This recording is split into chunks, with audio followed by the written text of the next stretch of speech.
A'udhu billahi minash shaitanir rajim. Bismillahir rahmanir rahim. Assalamu alaikum and good evening. Welcome to On the Couch with me, Farida Rabia and Soki in Cincy. This is where you hear the difference on 100.4 FM. On the Couch, together in Lately in Land and Housing is your weekly show that discusses current affairs in political landscape pertaining to housing, evictions, equitable access to land and tenure security. Now this evening, we uncover the story of Constantia, the forced removals. Our lines are open 021 699 1786 or WhatsApp us on 0786 10 11 12. Our guest in studio is Claire Ann Lester, lecturer at Stellenbosch University, and Mpho Rabuwana, attorney at Difono Kwazi. So quickly, before we get into it, just a story about the castle that was built in 1666 to 1667, and it's one of our oldest buildings and is a reminder of our horrific history. Now, for most conversations that we have pertaining to housing, pertaining to anything South African, there is a big appeal to move away from what we know and our history. But with this building and monuments like this, it's hard, because when you speak about forced removals, there's not much that you can really attach to that, because it's no longer there, it's no longer yours. So when we speak about Constantia, when we think about the segregation that still exists in Cape Town, that sometimes or is sort of normalized, why is the conversation around Constantia important? Good evening. Thank you very much. Good evening, ladies. Sorry, welcome to On the Couch. Thanks so much for having me, Farida. Yeah, so I think the story about Constantia, and this is not to put a sort of hierarchy of importance in stories, but I think Constantia is particularly poignant when speaking about inequality in the city and globally, and when thinking about the lack of really progressive land policy in South Africa. Because Constantia, when you think about Constantia, you think of the high life, you think of that as the place where the rich people live, that's where the vineyards are, that's where people go to, and that's where the tourists go to drink immaculate wine and so forth. And when you actually Google history in Constantia, that's what comes up. And so on the vineyards websites, they've got, this is the heritage and the history of South Africa, and this is where Simon van der Stel came in 1652. But there's really a silencing of the story around dispossession, and a dispossession that started long before apartheid, actually. And even when thinking about the value of these wines and those tourist attractions, how did they become valuable, right? Like, they became valuable through the labor of people, of indigenous people, of slaves specifically. So there's this, when you walk through Constantia, kind of half awake to this history, you'll notice the remnants of slavery. There are slave bells, for example, on some of these wine farms, and some of them have now kind of acknowledged that slave history. If you go to Constantia, they've got a little section where they talk about the slave history. But there is this erasure about the forced removals, and particularly the forced removals as a consequence of the Group Areas Act. And so, yeah. So people like yourself, who once lived a life or has a history attached to a place like Constantia, in conversations like creating homes for people, finding places for them, giving them land, giving them dignity as such, how do you then claim back that history if it's now no longer yours? So a main point of... I should probably say I'm part of this organization called the Constantia Heritage and Education Project. So myself, my father, who was 5 years old when his family were forcibly removed from Constantia, as well as a group of other families who were forcibly removed, came together to start this organization. So it was already in existence, and I came on board a bit later on just to help more with administrational things, but then really found that, wow, this is actually a way for me to find out about my own history. And so I became more involved in CHEP, as we call it. So you can check it out on our website. But I think a main point of this organization is really about acknowledging those stories. And in a way, there is a kind of a justice in that. It's not necessarily tangible in the sense that you're getting land back. Of course, there's another whole process related to land claims and restitution, but there's something about unearthing the knowledge about the past and acknowledging these stories, which has a value in and of itself to validate people's experiences and their lives and their pain, and something which does have tangible effects, which is the intergenerational wealth transfer that cannot happen, right? So people who were forcibly removed from Constantia to places on the Cape Flats, so my family were forcibly removed to Grassy Park, but other areas include Parkwood Estate and Lotus River, for example. We've got people in our organization whose families were moved to those areas. So it's about acknowledging those stories on the one hand, but also recognizing that the value of those properties can never be reclaimed, right? Like me as a descendant of someone who in my lineage was dispossessed, I will never afford a property in Cape Town, actually, probably any property. But specifically in Constantia, I mean, there's just no way. Those properties belong now to a particular upper class, most foreign, sort of European descent. So yeah, there's a sense in which when you are displaced, you're both deracinated. You're taken from the place where your family has roots, where your grandparents are buried, right? In like those graveyards. Like in Constantia, there's a Islamic cemetery as well next to the mosque. So people are physically removed from that, but also disinherited of that inheritance that you might have inherited. So my family were flower farmers, so they owned the property. It was 29 Strawberry Lane, and it was a large property extending down to the river, and they grew cut flowers. So if we think about Cape Town, Adley Street, the flower sellers.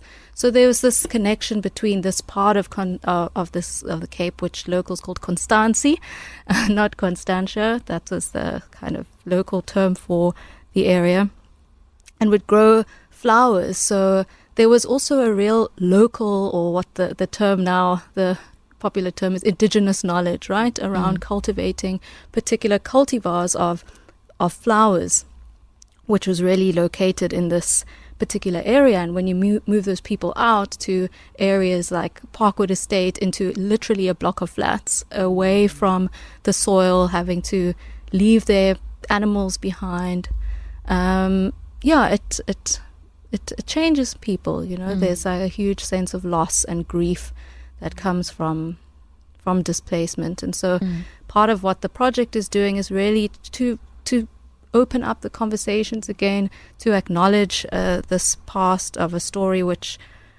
if our organization didn't exist, you know, you couldn't find it on Google. You couldn't even find it on a Google search. When you typed Constantia heritage, you would get Dutch settlers, wine, viticulture. That's the heritage of the area, but it's not. And I think Farida, it's also quite important, the work that Claire is doing shows the power of remembrance and memory as a healing thing, because we often talk about dispossession in its physical sense, the actual land, the actual value of the land, etc.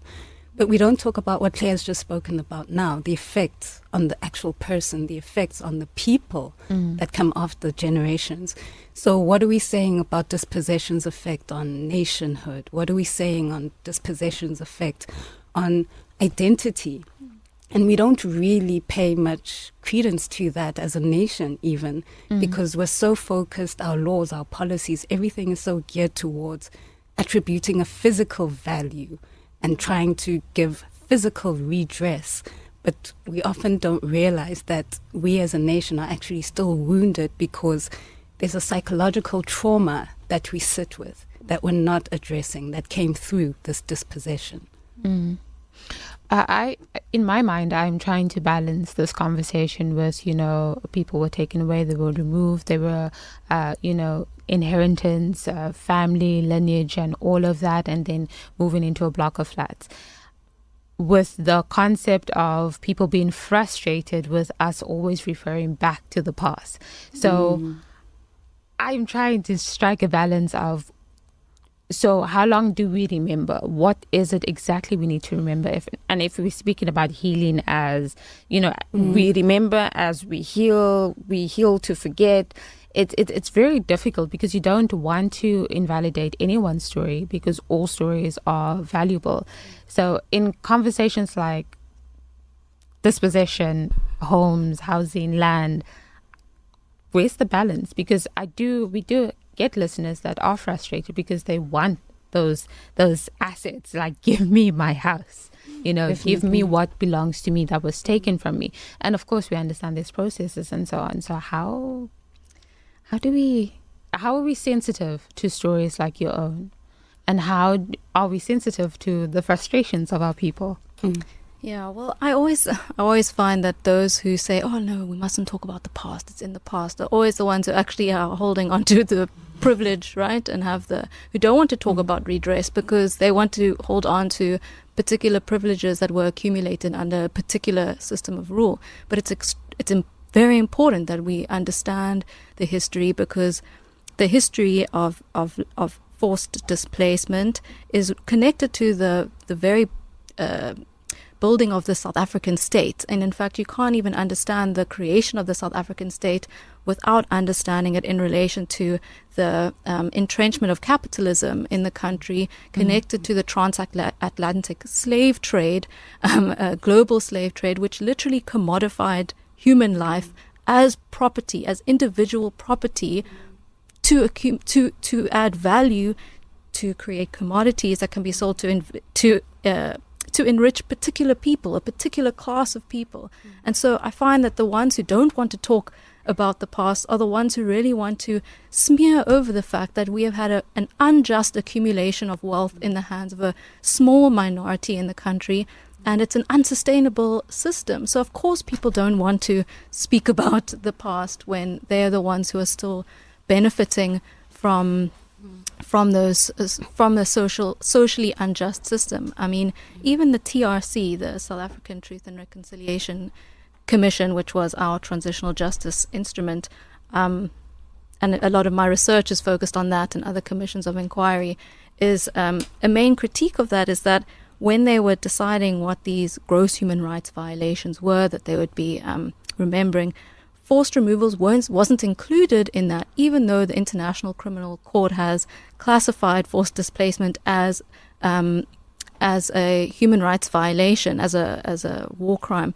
So there are these inconsistencies where even the official tool of remembrance, right, the Truth and Reconciliation Commission, was not even acknowledging the fact that thousands of people were displaced, disinherited. They were victims of a gross human rights violation, but it wasn't acknowledged as such according to the TRC's definition, and that of course has implications for redress, tangible forms of redress. And I mean, Farida, the Constitution's view of redress, of trying to look back to fix the wrongs of the past, that only starts from a legislative framework. And if you trace back the legislation that facilitated people's removal, people tend to go back to 1913 as that main marker when that Land Act was passed, right? So in terms of drawing a line, that's where the Constitution and all other legislation draws that line. But what's to be said of people who were living in Constantia before that 1913 marker? What's to be said of the generations, indigenous peoples that were removed, especially looking at the castle as that first opening example? The people that built that stone kraal who were there before the Dutch landed. What's to be said about their erasure, which was before 1913. So it's like Claire says, there's a huge benefit in forgetting. And I think it's that forgetting that is normalizing this inequality that we're struggling with in Cape Town. So we can't forget if we are to specifically address this issue of spatial injustice. And if we are to do that validly, then the first step for me would be to remember. Oh, sure. I have to think about that one because again, still trying to balance it in my mind. But forgetting is actually an easier option, Definitely. to deal with something that you can't really deal with. But we have on the line with us Ernestine, who is an activist, filmmaker, heritage worker, who grew up in Grassy Park as a result of forced removals, and that happened in Constantia. And so she is also with us to share her story and her work with regards to this. Good evening, Ernestine. Hi to all you lovely ladies. Thank you for having me as part of the conversation. Thank you for being a part of the conversation. Claire was speaking to us about, the removals, her family land, and something that she cannot go back to.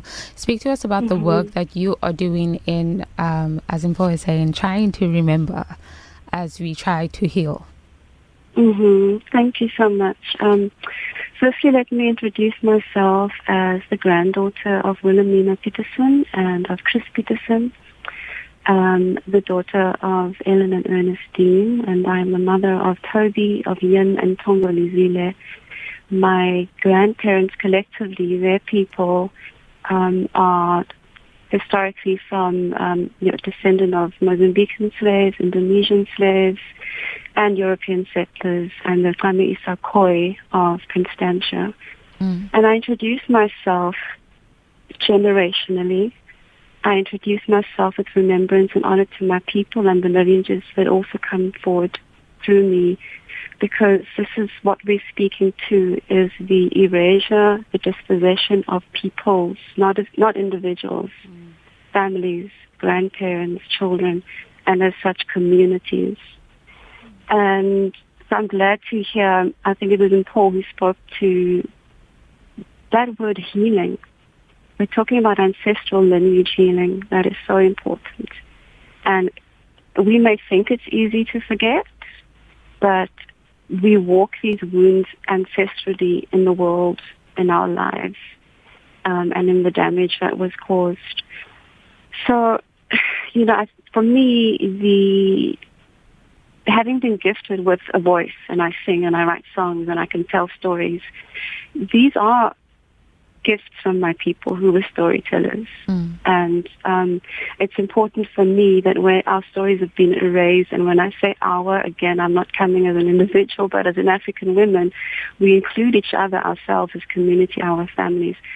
Our stories have to be told. That, the lumps in our throat have to be softened by the stories. We need to give voice to those that have been buried without honor and without respect. We have to make the films. We have to have the indabas. We have to have the projects. I served alongside Claire for 3 or 4 years on the board of CHIP. We have to make ourselves as visible as possible, because as Claire also rightly mentioned, the slave bells are still there. The kramat still stands to this day. We still go to the grave to water them and to remember them. And when we need to walk in the world with this healing every day of a radical grief that we were born into. And some of our elders didn't even make it. There are many stories of the animals that died, the elders that died before the bulldozing. There's a story of a woman who was in her house praying when the bulldozers were there. So this is a radical grief and pain that we walk with. And for me, another part of, because, we speak about the conversation has become quite intellectualized, not this one specifically, but this conversation of dispossession and, justice and all these things. And we have all the colonialist jargon, and all of these things are good, the advocacy and policy and redress. But we need to also humanize the situation and then understand how we are limping in the world as communities because of the severance from land. And so in my small way, besides telling the stories, I'm also, it's important to grow food, grow the flowers, remember the spirit of water, remember the honoring way with which the custodians of the land in Constantia worked and farmed and lived and were able to support their families, who are now strewn all over the Cape Flats, often in a flat, in an apartment, a paved home. There's very little earth there. There's very little remembrance of the ways that kept us actually healthy and well as generations. I'm going to leave it there because there's so much more that I can say. Yeah. But this for me is important in terms of reclaiming the power. Because, I can't see myself going back to Constantia to live, for a project, to do a heritage center, sure. The community isn't there. Yeah? I don't want to live amongst electric walls and fences and gates and wine estates. I really don't. So now we're walking in the way, like as part Indigenous people and people down lineage from, so many troubles, every day to make the decisions where, where can I bring my nervous system to rest, feed my family, walk well in the world with children and as a parent, and bring honor to these stories. It's something that, it's like grief, it's always there, and we have to find ways to still thrive and be well, knowing that is there. I hope you don't hang up. I hope you just stay on the line with us as we, continue this conversation. But yes, sure. I'm thinking about, was it last year or the year before, where the residents of what is this place's name? District 6. They were given homes and properties, and the way it was built didn't cater to the needs of these elders, which was a problem. And we were wondering, how will they get up the stairs? This is a great inconvenience. But the thing was that they got their homes. And so when you say, like, we have intellectualized the conversation about land and the pain that is attached to that. For me, again, I'm just like, people just want their homes. Just give me what's mine. I don't think people have the time to really unpack, really want to heal, especially if they've gotten so used to the victim state that they have been, or this victimhood that has been passed down. Because oftentimes we are in the same situations because great, somebody was put in that position, and so we are there now. And trying to navigate that is just like, give me my assets, that's all. Then we can move on. Then we can speak about a new South Africa. But I want your thoughts on that. I don't think that the situation with District 6 is as black and white, and I'm quite in touch, and Claire is also with the museum, and I've worked there, collaborated with various projects, and District 6 has really been just like a wonderful beacon of activism for this work, and they've been an ally to other communities that have been dispossessed. But know that even to get your home there there are mixed feelings around it for many, and I've spoken to many elders. There are also many who are chronically ill. Folks are old right now. I have heard people say, I don't really want to move. It's what's there right now. My cousins, my friends, my loved ones, we're on our last legs. This has been going on for a long time. We're talking about, the wildfire of the Group Areas Act. That happened in the darkest days of like the 60s through 70s. We are decades on from that. Yeah. So, yes, of course, there are people, particularly people who don't have access to homes. Absolutely, you're grateful for that. But it also took District 6 Museum, and like with a lot of other communities, years and years and years of work and activism and showing up year after year, and doing their annual walks and events and raising funds and advocating and representing, and even on international levels. So this is also the work of, it's emotionally, it's a lot of labor, especially when you are literally down lineage from the folks who were removed or you were removed. It's a lot of emotional labor. So folks are exhausted. Yeah. It's nuanced, right? It looks different for many for many people, there are people who are wildly activist about all of this, especially the grandchildren, especially the children, especially the ones also now who are bringing skills to the family where those opportunities might not have been there 30 or 40 years ago, and who bring confidence and self-esteem and activism to these causes because they are so near and dear to us. But yeah, it's nuanced. It's very nuanced. Ladies, I think I have about 2 minutes left. If you guys could just 1 minute each. Oh, I have roughly like 2.5 minutes. Just to conclude your closing thoughts as we, explore this conversation. I just think I would speak about some work that that CHEP is still doing. We're really trying to build up an archive. So a few years ago we tried to collect photographs from people. We want to interview people and create that archive so that when the elder people do pass on, that we've collected those stories. So if you're listening and this speaks to you, maybe you can contact me. Our contact details are on our website, constantiaheritage.org.za. But just to speak to people who we have already spoken to and interviewed or had conversations with, and I noticed something when I went into people's homes, be it in Ocean View or in Grassy Park, where everyone had a garden. So I can speak to Mr. Stanley Davids, who lives in Grassy Park. And of course, in Constantia right now, we have the Jafta Flower Farm. So Mr. Moses Jafta, who was part of the key founders of CHEP, who unfortunately passed away during COVID. If you go behind Peddlers on the Bend, just in Constantia, there's a beautiful flower farm where the flowers are still grown by the Jafta family, who were forcibly removed, but now lease the land and continue with this flower growing. So if you go there, you can almost be transported back in time for a moment to see what these farms looked like, how the flowers were grown. So I do encourage the listeners to also go and experience that. Impo, closing words. No pressure. Farida, I think to close, I actually want to go back to your previous point, your question about the then and the now and how to balance those tensions. I think, as you rightly pointed out, we are a society living in survival mode. We have been placed into a position where we have had to survive very many things, including dispossession, including a loss of ourselves. And I think, like I said, remembering, yes, is the first step. But the District 6 example, that's almost like a return to self.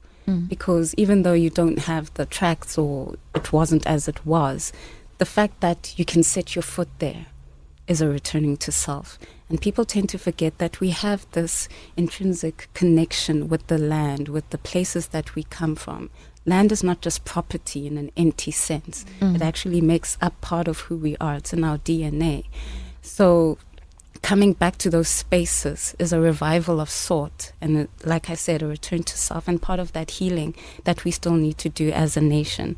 But physically or in a tangible way, we need to go back to this concept of a home. People need a home. And home can mean very many things to different people. And home is not just a structure as well. And I think we need to remember that in trying to create homes for people, we need to ensure that we don't create a situation where the dispossessed are the ones getting continually dispossessed. The dispossessed are the ones continually being shifted along.